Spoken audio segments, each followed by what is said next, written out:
I'm going to forget half the things I want to say. And the stupid trains are going to be super loud. What was I saying? Oh. Alright, welcome.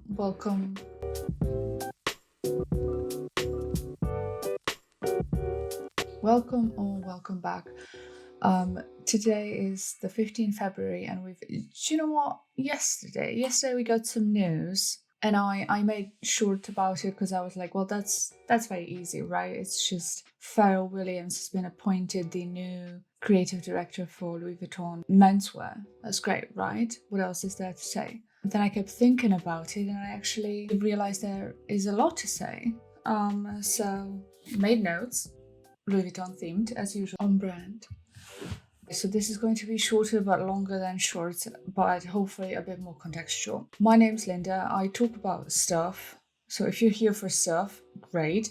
If you're not here for stuff, stay. If you would like to join a very exclusive club of, my double digits of followers, you're super welcome to. I very much appreciate it. I genuinely am super happy that anyone would like to listen to what I have to say. So as I said, 14th February 2023, the CEO of Louis Vuitton announced that Pharrell Williams is going to be the new creative director for menswear, succeeding late Virgil Abloh, who was an absolute icon. And just in case you don't know, he was the man behind Off-White. That's him. And again, a little bit of context. So Pietro Beccari has been working for Louis Vuitton Moët NSC, the group, for a very long time now, and he's also been appointed the head of Christian Dior and Christian Dior Haute Couture.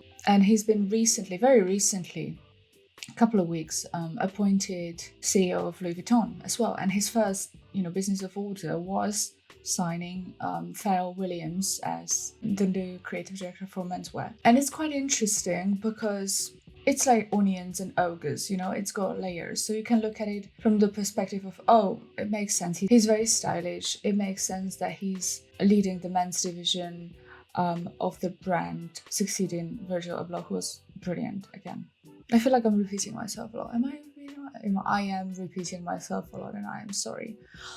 My child has literally read me to filth, saying, "You're just so calm and quiet during your videos," and I'm like, "I'm nervous." They go like, "But you actually have a personality in real life," and I'm like, "Great, it's fabulous to hear. You want that kind of support."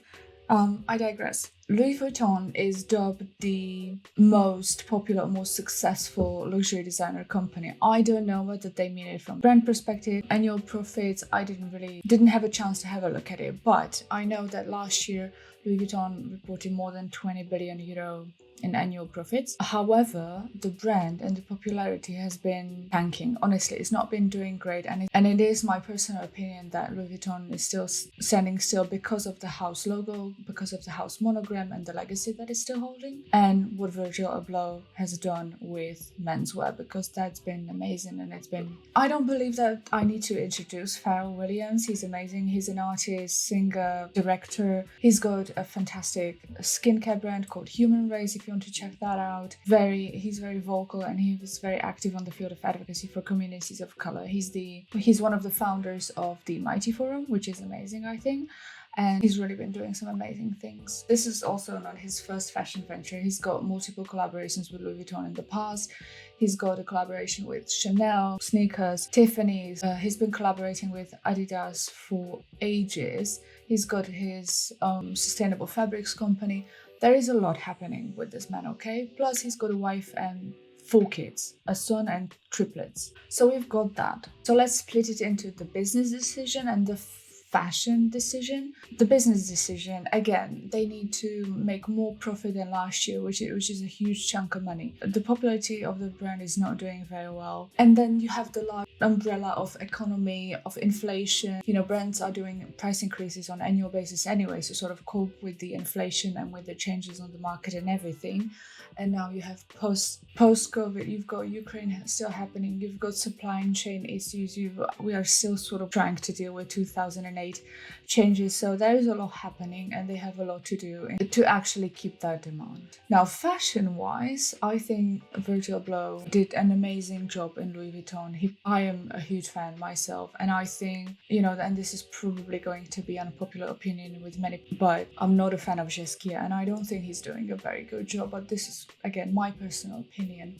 I did say that I predicted 2023 is his last year, that he is going to be gone from Louis Vuitton. So they are looking, at all the contingencies and what is going to happen with their business plan and with their target audience. That they do understand that they need to expand and talk to similar audience that Virgil was talking to.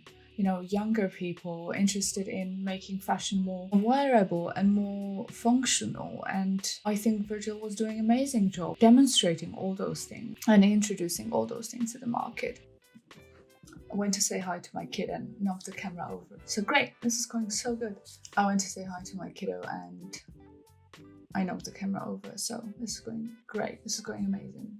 Now, why is this important in terms of news? It does sort of talk about where Louis Vuitton Hennessy mindset is and what are they looking at when they're talking about future, and it can sort of give us a little bit of understanding into what's happening in their minds, how are they thinking about the future of the brand. And whilst they understand that the monogram and the house logo and everything is sort of making them right now, they do need to keep up with the changes and with everything that is happening. And who am I to say what they're supposed to do? And again, they'll never take my advice, but just bring back Marc Jacobs. And there is a much larger conversation to be held because Virgil started building that legacy of Louis Vuitton into streetwear, and Pharrell has been featured with Louis Vuitton previously, and Louis Vuitton and Pharrell seem to have agreed on something that is going to be workable for both parties. I feel like this is important because of the philanthropy and advocacy that Pharrell Williams is doing. He is an inspiration, and his passion for humanity and the work he does with communities of color is amazing, and I can't wait to see. He will hopefully bring that change into the fashion world and will help to continue to break down those barriers. Whether Louis Vuitton is going to allow him to do so, that's a different story, and I do hope so. And he is extremely lucky because of his hard work and those incredible successes that he'd had in his other ventures and his other activities. He's now able to fully come into the world of fashion at such high entry point. And it's going to be absolutely amazing to see what kind of impact he has and what kind of future continues and starts to build for the future of fashion altogether, not just Louis Vuitton.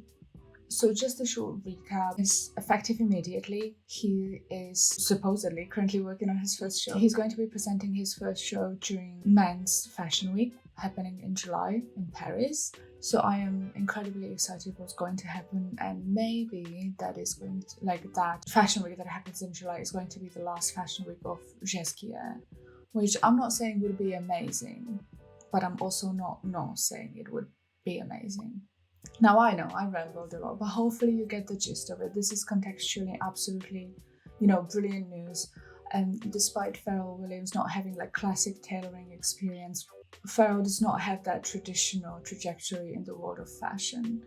So he will be able to bring on board other things, and he will be very influential. And I just can't wait to see what's that going to look like. Okay, you are still here, which is amazing. Thank you for sticking to the very end, although it was probably very anticlimactic. I appreciate you being here. If you would like to continue the conversation, we can do so down below in the comment section. Like this video if you liked it, dislike if you disliked it, subscribe if you want to, if you feel like it, and I will see you in the next one. Bye!